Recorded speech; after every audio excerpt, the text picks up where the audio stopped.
Hello everyone, in this video tutorial we will learn to make the trapezoidal isolated footing, which is very common in the residential building construction of a smaller scale. So let's get started. When you open your Revit app, you are more or less likely to be greeted by this type of interface. However, it depends on which version of Revit you are using. For this video tutorial, I am going to use Revit 2024 full version. Now to create a Revit model file, click a new tab and choose metric multidiscipline option and press open. Now before drawing anything, we need to create a labels and grids simply called datum elements. These datum elements are drawn to provide reference to the other geometry you draw in your projects. Labels are used to specify the horizontal heights of the building, and then grids are typically used for structure. It helps to locate the structure elements like beam and columns within your project. Now to create a grid, simply just go to the architecture tab and click grid in the datum tab. Alternatively, if you want to use a keyboard shortcut, then tab GR from your keyboard. Just keep in mind that you don't have to press enter after pressing GR. Now once the command is running, pick a start point, drag and pick the end point. When you zoom in here, you see the name of the grid, that is number 1. You can create multiple grids in the similar fashion.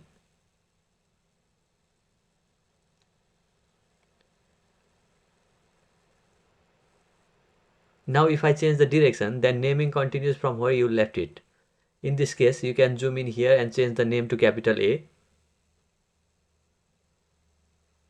Now if you draw another grid, by default it will be grid B. In this way, if you become little proactive, then it will save you a lot of time to come back again and change the name of each grid one by one.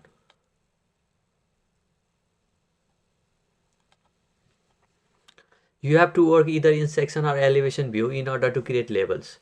You cannot do it in the plan view. So to go to the section view, you can right click on the section line and click go to view. Alternatively, you can go to the project browser, scroll down and look at section view. Either way, you can go to the section view, whichever you prefer. Now here in section view, you see two default labels L1 and L2. Now go to the datum panel as we did in grids and click labels, and keyboard shortcut for label is LL. Now once the command is running, click on the workspace anywhere and drag right and left. Notice one thing, unlike grids, it's just move left and right, not in other directions, because it has to be always parallel to the ground. If you zoom in here, then the label name is L3. It picks up from the previous existing label. Similarly, you can create another label that will be L4. Notice that here in floor plan branch, we got a new L3 and L4 floor plans. Why is that? When you run label commands here in option view, there is a setting right here known as make plan view. If that is checked, then you not only get datum but a floor plan associated with it. If you uncheck the box and draw the label, then notice the floor plan is not created. You can differentiate with colors as well. Blue means plan view is created and black means no any plan view associated with it.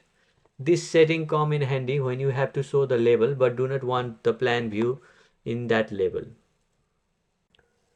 Now I'm going to place structural columns in my project. To place a structural column, you have to open a structural plan view. You can go to the project browser and locate structural plan view under structural plan tab. So I'm going to pick structural columns from column tabs, and from properties tab I'm going to choose this rectangular column of size 300 by 450 and click in the grid intersection to apply it. But I want a square column of size 450 by 450. Now to change the size, I'm just gonna click the column and go to the edit type. Now in type properties, I'm gonna duplicate it first. Keep in mind that it's very crucial that you duplicate it before you mess with its settings. If you do not duplicate, then the setting will change for all the instances of this type of column used within the project. We don't want to do that, so simply duplicate it and rename it. Now I'm gonna name it to C1 450 by 450. Now I can manipulate the size of the column as my desire here in dimensions section.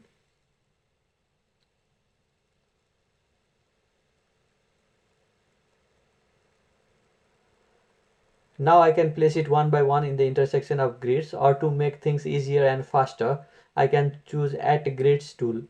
This creates column at the intersection of selected grid lines. I'm gonna just left click at the bottom right and drag it all the way to top and click finish. Zoom in, then we can see our columns are created. Now choose your column and check constraints in your properties panel. Here you can choose where your column is gonna start and where you want it to finish. I want my column to go up to level 4. So I change top level to level 4. So to verify this, I can go to the front elevation view and check if it's done as I intended to be. You can check from 3D view as well.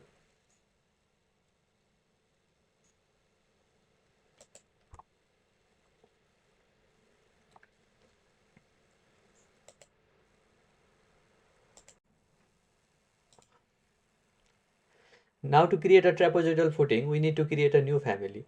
In order to create a new family, go to the File button, hover your mouse on the New button, and slide right to select Family. Then select English in the Family template and locate Metric Structural Foundation template. And click Open. Now you are in the Family template where we create a footing family for our project. In order to create a footing bottom slab, I'm going to click Extrusion tool from the Create tab and then pick a rectangle from Draw panel and draw a rectangle of 2 meter by 2 meter size.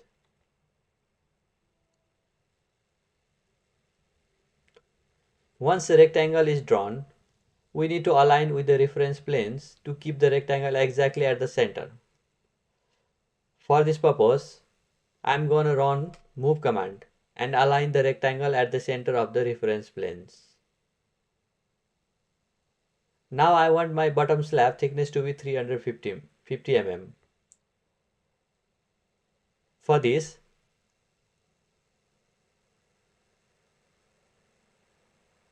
I can change this from Extrusion and tab, which is in the Properties panel at the left side of my screen.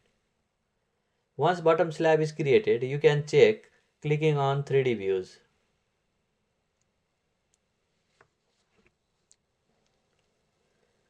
Now to create a tapered part of the footing, go to the Blend tool. Before that, I am going to create a reference plane at the top of the bottom slab where the base of the tapered part rests. Go to the front view and right click on the existing reference plane and select Create Similar from the list.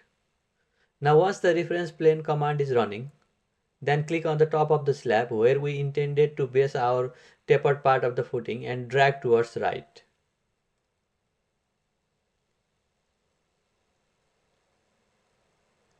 Now you can change the name of the reference plane. I am going to name it capital A. Now go to the plan view and run blend command from the create tab. Before sketching, select the reference plane which we created earlier from set work plane tab. Now draw the rectangle choosing rectangle tool and make sure to lock all the sides. This is the bottom part of the tapered part of the footing. And now to create the top, go to the edit top option and draw a picking rectangle tool. I want to make it 700 by 700 in size. Once again, center it by using a move tool.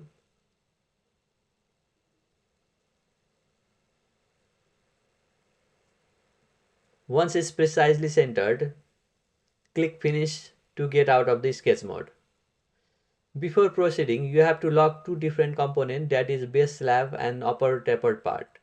For this, go to the front view and click on this little arrowhead which shows the lock sign and click on to lock it. It's very crucial and don't want to miss it. Now it's time to provide dimension and assign label. Go to Annotate tab and select Align the dimension. Provide dimension in both the sides.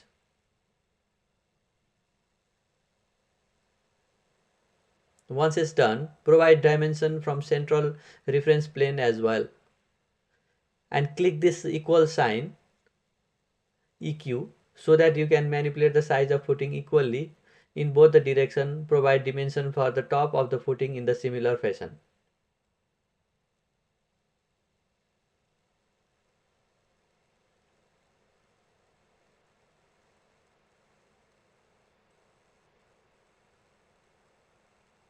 Once dimensions are provided, now it's time to assign global parameters to the dimensions we provided.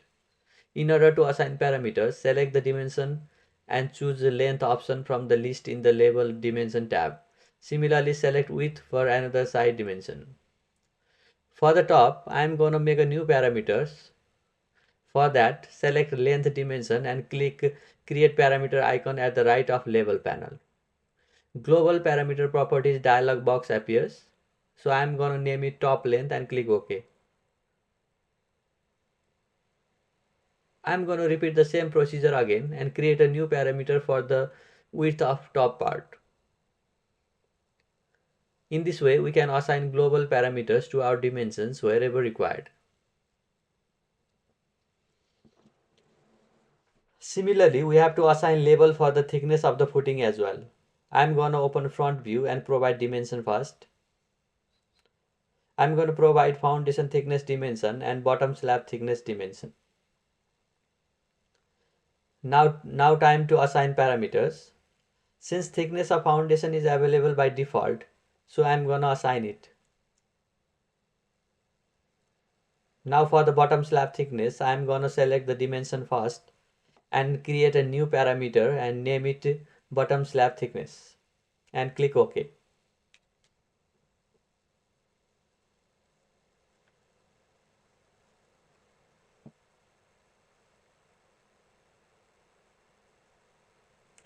In this way, we successfully assigned labels for our footing height as well. Now it's time to check if we can manipulate the size of the footing or not. Click on the bottom right corner of the properties panel. I'm gonna change the footing length and width to 2400 by 2400.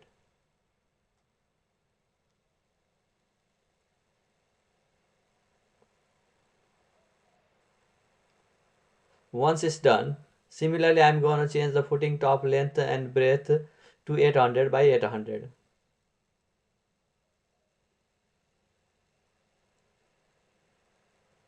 Now I want to see the change in size of the thickness of footing. Go to the front view and similarly input the different values for your footing thickness.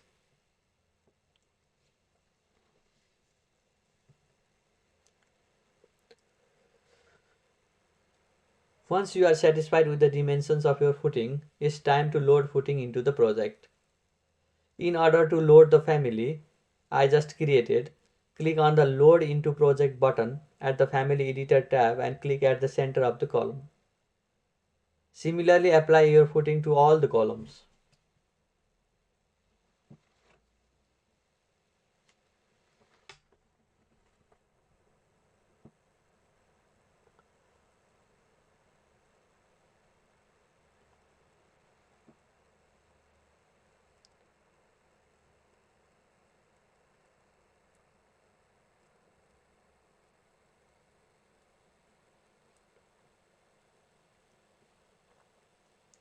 Now you can check its location from front view and 3D view as well.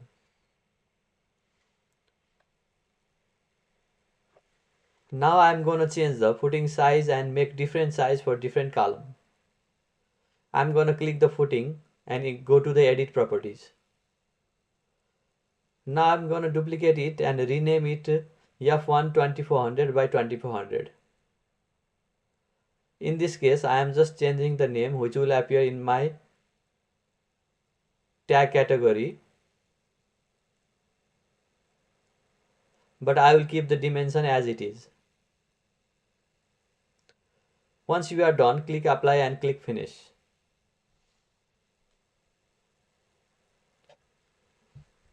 Here I am going to make two more different size of footing. Select the footing, duplicate it and rename it F2 2000 by 2000. In this case, I'm gonna change the length and breadth values as well to 2000.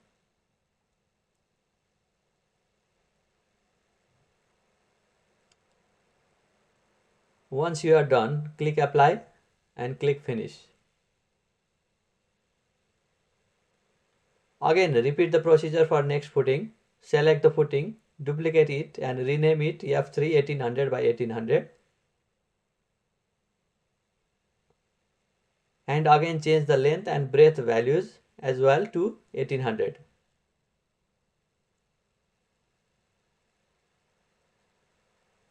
Once you are done changing the values, click apply and click finish.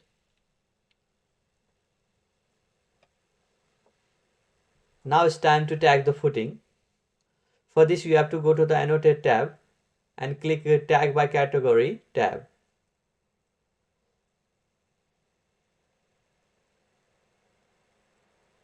Click at the footing you want to tag. Tag will appear as per the name you provided. Now adjust the location of your tag by clicking and dragging.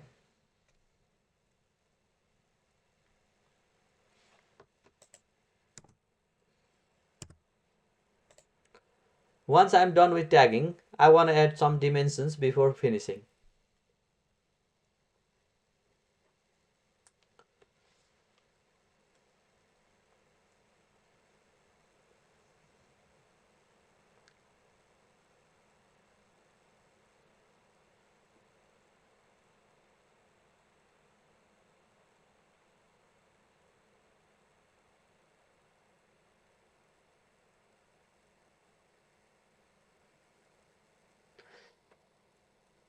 This is how we created isolated footing family and applied to our project.